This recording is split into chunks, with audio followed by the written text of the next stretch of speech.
Hello तो welcome to ICM channel. हम लोग दो स्टॉक के बारे में जानने वाले हैं। पहला यहाँ पे बजाज फिनसर्व, दूसरा है आपका बजाज फाइनेंस। एक काम करते हैं, हम लोग दोनों स्टॉक को एक साथ समझते हैं और हम लोग दोनों का यहाँ पे आपको टेक्निकल समझेंगे और साथ साथ इसका जो भी आपको जो न्यूज़ था, जो भी इसका रिपोर्ट था, वो हम लोग एक बार फिर से आपको समझने वाले हैं। देखो, ऐसे तो मैंने बजाज फिनसर्व और बजाज फाइनेंस के बारे में जो मैंने शुरू से बोला था कि आप इस स्टॉक में फोकस रखो, क्योंकि यहाँ पे टेक्निकल साफ तौर से एक बुलिश का साइन दे रहा है। मैंने जो टारगेट दिया था वो भी टारगेट यहाँ पे हिट हो चुका है। और देखो, यहाँ पे जिसने भी पेशेंस दिखाया है उससे आज फल मिला है। ठीक है, बहुत लोग बोल रहे थे कि आपको बजाज फिनसर्व यहाँ से ऊपर नहीं जाएगा। मैंने शेयर किया था कि मुझे तो ऐसा नहीं लगता है, और आप देख रहे हो कि धीरे धीरे यहाँ पे 1630 का भी जो लेवल है वो यहाँ पे क्रॉस करते हुए अभी दिखाई दे रहा है। देखो, अभी फिलहाल मार्केट बंद होने में ऑलमोस्ट 40 मिनट बाकी है और उसके बाद भी यहाँ पे अभी लगातार गेन ही होते हुए दिखाई दे रही है। एक गेन में बढ़त ही बढ़त है।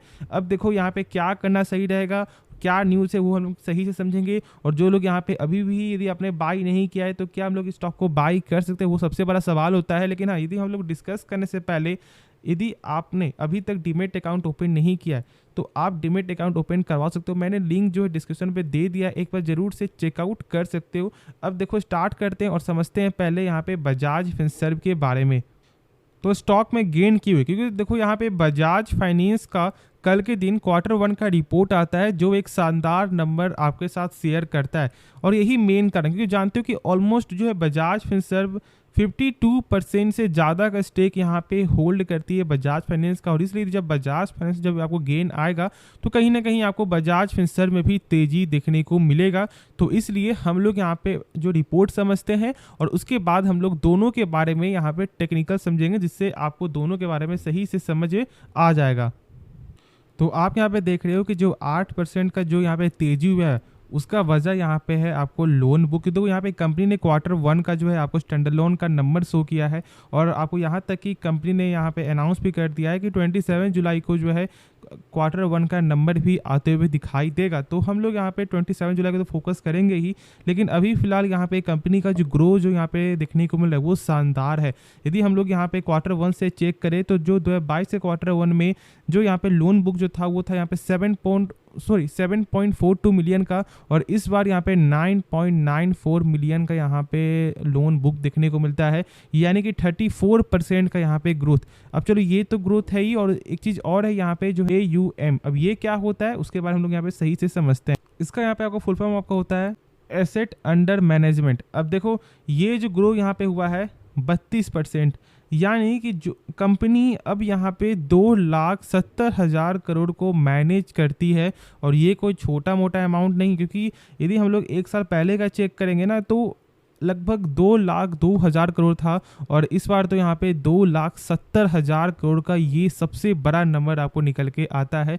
तो आप खुद से एक बार सोच रहे हो कि कंपनी कितना ज़्यादा यहाँ पे ग्रो करते हुए दिखाई दे रही। और तब भी बहुत से लोग बोलते हैं कि कंपनी में दम नहीं है, तो आप ज़रूर से उनको फंडामेंटल समझाओ। और मैंने तो बजाज फाइनेंस के बारे में मैंने बहुत सारे टर्म ऐसे बताए हुए हैं जिसके बारे में बहुत से लोगों को नॉलेज भी नहीं है, लेकिन बस मेरा काम है आप लोगों को हर चीज़ बताना, जिससे आप लोग बोल सकते हो कि कौन सी कंपनी ख़राब है और कौन सी कंपनी सही है। और आप जो खुद से चूज़ भी कर सकते हो कि कौन सी कंपनी सही आपके लिए रहेगी। तो एक काम करते हैं, हम लोग बेसिक में ऑलमोस्ट जो भी मैंने बताया है वो हम लोग सारा कुछ समझते हैं। तो पहले आप यहाँ पे देखो NPA, यानी कि आपका नॉन परफॉर्मिंग एसेट। देखो, ये एक ऐसा यहाँ पे बैड लोन होता है, यानी कि देखो ये जितना कम नंबर होगा ना उतना ही कोई भी कंपनी के लिए सही होता है। अब जैसे कि मान लो आपने बैंक को, मान लो आप बैंक हो, ठीक है, और यदि आपने किसी को लोन दिया और आपको एक भी किस्त जो है कस्टमर के द्वारा आपको नहीं मिलता है, तो फिर कहीं ना कहीं जो आपका पैसा है वो यहाँ पे फंस चुका है। तो बस वही बहुत कम होना चाहिए। और जो भी बैंक डूबती है उसका मेन कारण आपको यही होता है कि बैंक जो है कस्टमर को बहुत ज़्यादा लोन दे देती है, बहुत ज़्यादा यहाँ पे अमाउंट में। क्यों? क्योंकि उनको चाहिए यहाँ पे हाई इंटरेस्ट, और इसलिए बैंक डूबती है, क्योंकि उन्हें उनका पैसा नहीं मिलता है। जैसे कि एग्जांपल है आपको यस बैंक। यस बैंक का मेन कारण क्या था कि वो एक ऐसी कंपनी को लोन दे रही थी जो कंपनी खुद पहले ही यहाँ पे कर्ज में डूबी हुई है, लेकिन वो यहाँ पे हाई इंटरेस्ट को कमाने के लिए। और क्या हुआ, आज यस बैंक का हालत यहाँ पे ख़राब है। तो इसलिए आपको यहाँ पे नेट NPA को जरूर से समझना है। और ये आंकड़ा देख लो 0.34% है, तो यहाँ पे थोड़ा मिस्टेक है। ऐसे यहाँ पे नंबर जो निकल के आया है वो यहाँ पे ऑलमोस्ट 0.43 नंबर आपको निकल के आया है। तो चलो हम लोग यहाँ पे ऐसे भी चेक करें तो यहाँ पे गजब का नंबर कंपनी शो करता है। और अब मैंने आपका शेयर भी किया है कि 0.5% यदि आपको नीचे होता है तो ये आपको one of the best company है। और आप सोच सकते हो कि बजाज फाइनेंस यदि अपना खुद का बैंक भी खोल ले तो फिर इनका कोई भी टक्कर अभी फिलहाल दे नहीं पाएगा, सिवाय एक बैंक को छुड़ाकर जिसका नाम है HDFC, क्योंकि उनका रिकॉर्ड है कि 0.5% के ऊपर वो 10 सालों में एक बार भी नहीं गया है। लेकिन अब यहाँ पे वही रास्ता पे बजाज फाइनेंस भी चलते हुए दिखाई दे रहा है कुछ क्वार्टर से, तो ये बहुत ही स्ट्रॉन्ग नंबर होता है NPA।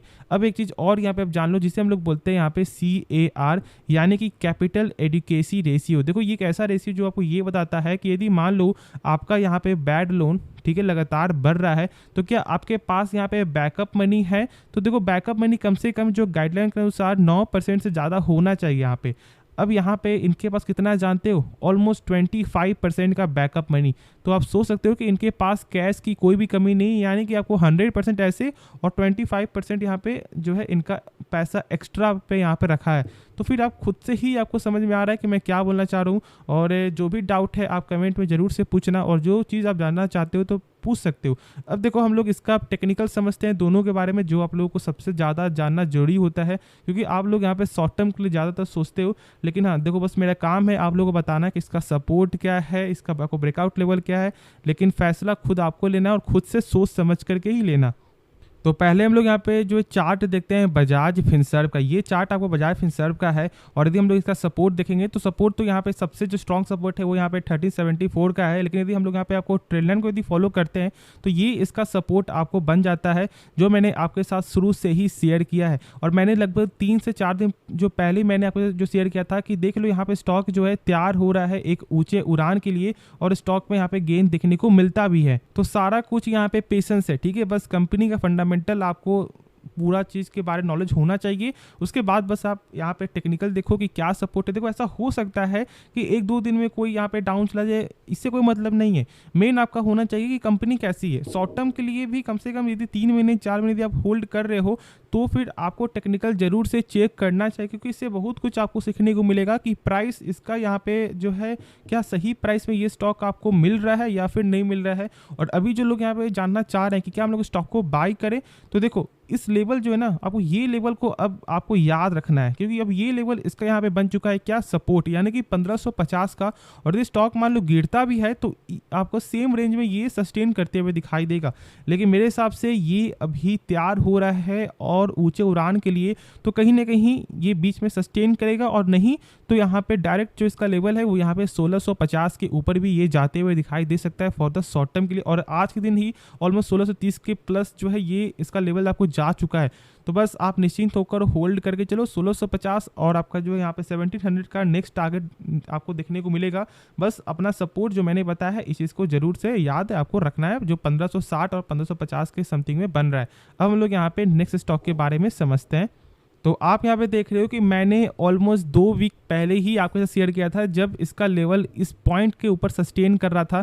मैंने कहा था कि देखो बस आप ये पॉइंट को जरूर से मेंटेन करके चलना, क्योंकि ये एक ऐसा बॉक्स है जो आपको बहुत ज़्यादा यहाँ पे हेल्प करेगा, और सही में हेल्प करते हुए दिखाई दिया, और लोगों ने एक अच्छा पैसा जनरेट किया। क्योंकि देखो यहाँ पे स्टॉप लॉस एक बार भी आपको हिट नहीं हुआ है, और जब तक आपको स्टॉप लॉस हिट नहीं होगा तब तक आप निश्चिंत होकर उस कंपनी को होल्ड करके चलोगे, और अच्छा पैसा आप लोगों ने यहाँ पे बनाया भी है। तो क्या अब यहाँ से स्टॉक गिरेगा? मैंने शुरू से आपको बोल दिया है कि दिस आपको 7800 का लेवल टच होता है तो फिर आप समझ जाना कि इसका जो लेवल है फिर से 8000 टच करने वाला है, और ये टच करके दिखाएगा भी जल्दी ही। बस पेशेंस आपको रखना है, लेकिन हाँ फैसला खुद से लेना है। किसी के कहने पे स्टॉक को बाय या फिर सेल नहीं करेंगे, तो पैसा आपका है, रिस्क आपका है, तो इसलिए खुद से समझ करके ही कोई फैसला लेना। बस मेरा काम है आप लोगों को सही जानकारी देना, लेकिन जो डिसीजन आप ही को अपना खुद लेना है, ठीक है। तो होप ये वीडियो पसंद आया होगा और आपको इस वीडियो में कुछ भी सीखने को मिला। आप इस चैनल को सब्सक्राइब कर सकते हो, और साथ साथ आप इस वीडियो को लाइक करना, और हाँ आप डीमेट अकाउंट जरूर से ओपन करवा सकते हो, तो लिंक मैंने दे दिया डिस्क्रिप्शन पे। तो मिलते हैं नेक्स्ट वीडियो में, तो तब तक के लिए धन्यवाद।